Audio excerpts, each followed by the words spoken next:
Today is Friday, it's 3 o'clock p.m. CST, as long as nothing has gone off schedule and I didn't make an error. But we're going to be talking about The Valley of Fear from Sir Arthur Conan Doyle today. Why did I enjoy this book, and do I think others would enjoy it, or is it just absolute junk? So the premises of the book, like I mentioned in our Monday video, is that it's split up into kind of two stories.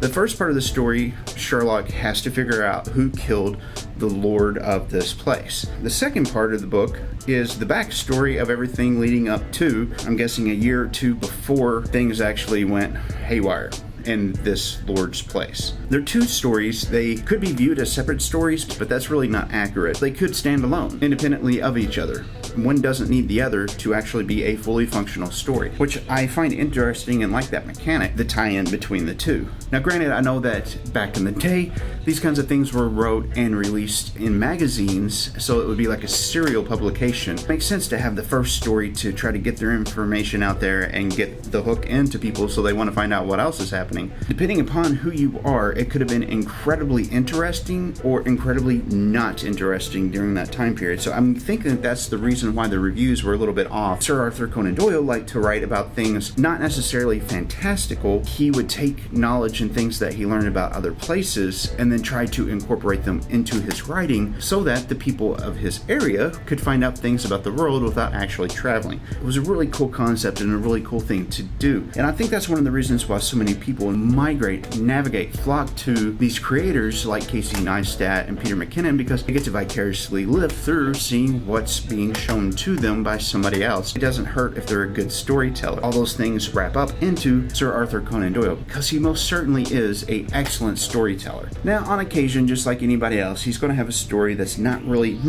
awesome. He's also one of those types of writers that the work overall, the entirety of it, is what adds to itself. It becomes a self-fulfilling prophecy in a way. For instance, he tried to kill off Sherlock, had him fall over a cliff, and same thing with Moriarty. But Sherlock, being the clever individual that he is, scurried up and hid from everybody so everybody thought he was dead so he could try to take care of things. And this is, I think, the actual last novel, but it's not, we're not doing it in that order. This is more of a chronological way of looking at it, the way I've been going through it. I'm curious to see what the last set of stories, I think that there's like 6 in the last set. Well, since we're not going in chronological order, why don't we talk about the book half and backwards? So the second part of this story has to do with this guy that is a Pinkerton agent, right? And this Pinkerton agent has been sent to infiltrate the Molly Maguire type crime syndicate / forming a union, break that organization up. It's actually his job to break those up.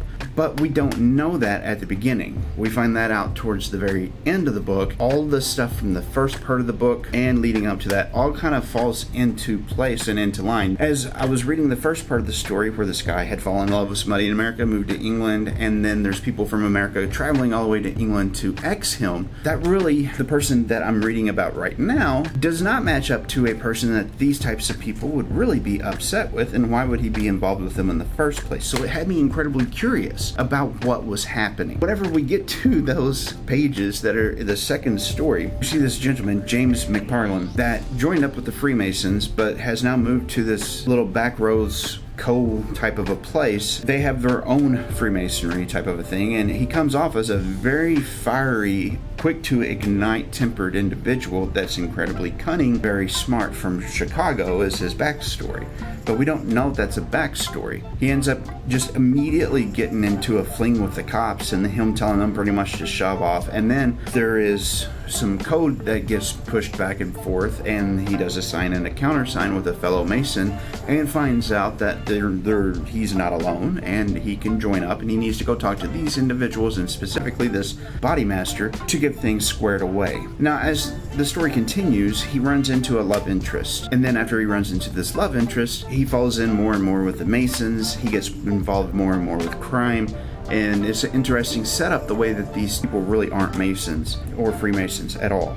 They were their own little subsect of Masons that did things their own way. So one county would have this organization in it, and then this county would have this organization in it. So if somebody upset people in this county, the people from this county would retaliate for these guys so that it really couldn't be traced back to that organization. Which, I mean, quite really, it's brilliant. But on the same token, it's actually kind of frightening if you look at it that way. Points in parts of the second story that talks about where people were starting to, well, we'll say getting pitchforks and distributing firearms, and they were going to go take the mob out. Because that's really what these people were. They were a mob. They weren't really Freemasons. They happened to be Freemasons that were a mob.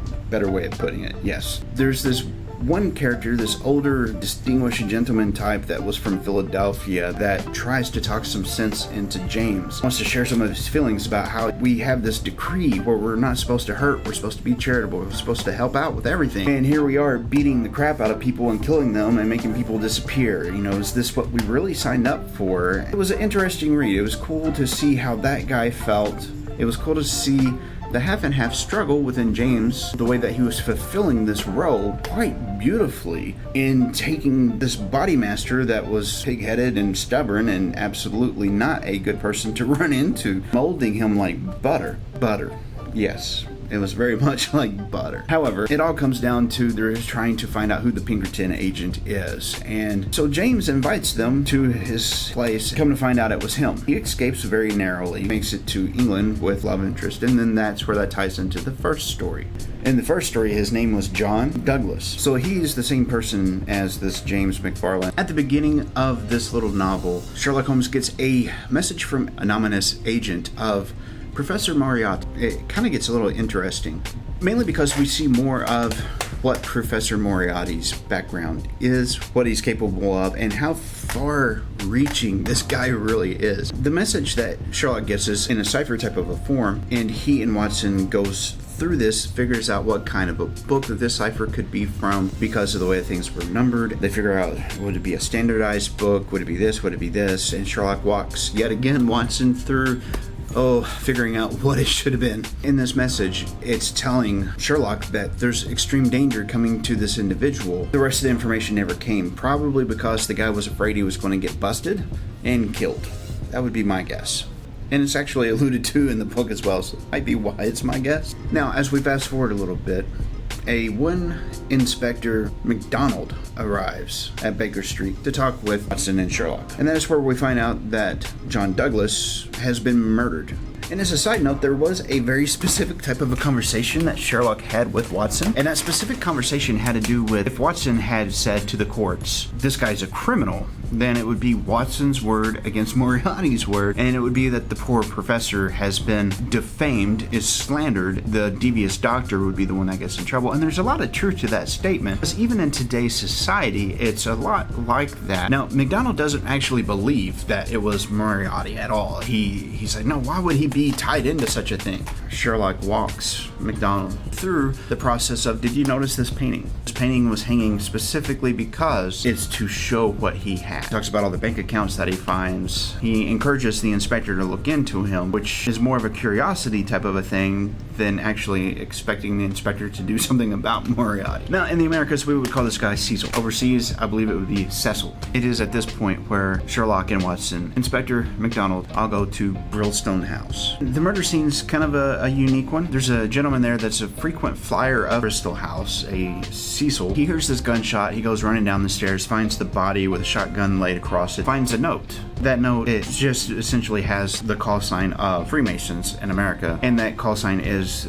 VV341, which for the Valley and then the lodge number. Sergeant Wilson is the one that Cecil goes and notifies. Whenever they get back, Barker starts pointing out things, kind of like the smudge on the window that leads outside of the house. And I'm thinking more of like a small castle inside the middle of a moat. Sherlock, whenever he's walking through, he notices very curiously that instead of there being two dumbbells, there's only one. And whenever he asks about it, it's pushed to the side, not something that is actually gone into whatsoever. Also, one of the identifying marks was the triangle with a circle that was on the inside forearm. And everybody that's there, inspector-wise, Sherlock, they all kind of agree that this really wasn't a suicide because of the window, because of the face being blown off, and then the gun being neatly placed across the chest. Things aren't quite as they seem, which is the usual way of Sherlock. After interviewing both Miss Douglas and Cecil Barker, Holmes has already come to that conclusion that these two people are lying to us. There's no way No way all that stuff could have happened in the way that it was described to us. To add to that, one of the maids had reported hearing something like a door slam, which was probably the actual shot that killed the guy laying on the floor. To figure out what's actually going on, Holmes comes up with a real quick scheme where he wants to have MacDonald to write a letter to Cecil Barker telling them that they're going to drain the moat the next day so that they can search for clues. This was a primary tactic of his, bait and switch. Now we have Sherlock, Watson, and one of the detectives that are working with them laying around watching to see who comes to get the dumbbell, because Sherlock is quite sure that the dumbbell is being used to weight something down to the bottom of the moat, but he wants to find out who it is that's got it hidden, because whoever has hidden it's probably the person responsible for the murder. Lo and behold, wouldn't you know that Cecil Barker himself shows up to fish it out as he's getting ready to have the screws put to him by Sherlock, Watson, MacDonald, and Sergeant Wilson. When John Douglas shows up alive, well and kicking, and then presents to Watson the book of what had happened leading up to him coming to Europe. It ties everything together quite nicely and quite beautifully. It provides all kinds of motive. It provides all kinds of understanding. There's all kinds of really interesting things about that house, the way it's set up, and people that had stayed there in hiding over the years. And this was something that Sherlock wasn't 100% sure about. He was sure that they wouldn't find the hiding place without drawing somebody out or getting the truth from somebody of the situation, hence draining the moat. Whenever John hands Watson this book, he tells him, look, I know that you're the historian of the group, you're the one that's publishing these things, so I want you to be the one that takes this story and make it freely available to the people that read your stuff. Big paraphrase, that's not the way it was really said, but that was the tone behind it. He just wanted his story out there. And we have some back and forth in between John about, yes, I was in the hiding place, Cecil was trying to help me, and my wife was trying to help me, but I didn't need to tell them and didn't want to tell them the whole story of everything that had happened because I wanted to protect them, and this was my best way of doing that. So he kind of throws himself at the seat of justice to find out how things will play out. A great story. Again, I'm not really sure why this wouldn't have been so popular because it hits a lot of the mainstream. Arthur's style of doing things might have actually been prohibitive to this actually being a popular little series. What's your thoughts on the matter? I'd love to know. Down there, let me know about it. So those were the reasons why I enjoyed the book, and I hope that you enjoy it too. If you do, check it out. I encourage you to do that highly. Like, share, subscribe. This has been Shane from Shane's Books and Review, and I'll see you in the next video.